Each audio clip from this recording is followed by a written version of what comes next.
Hi everyone, in this video we will learn how to get this dock on multiple screens. See, I have connected two screens now.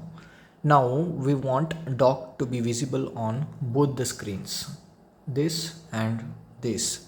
Now what we will do here is click on start, click on settings. For visibility I will bring this to this monitor, better visibility. And here see in Ubuntu desktop, see show on primary display, it's there. That means it will show only on laptop display. Now that's it, primary display means laptops only.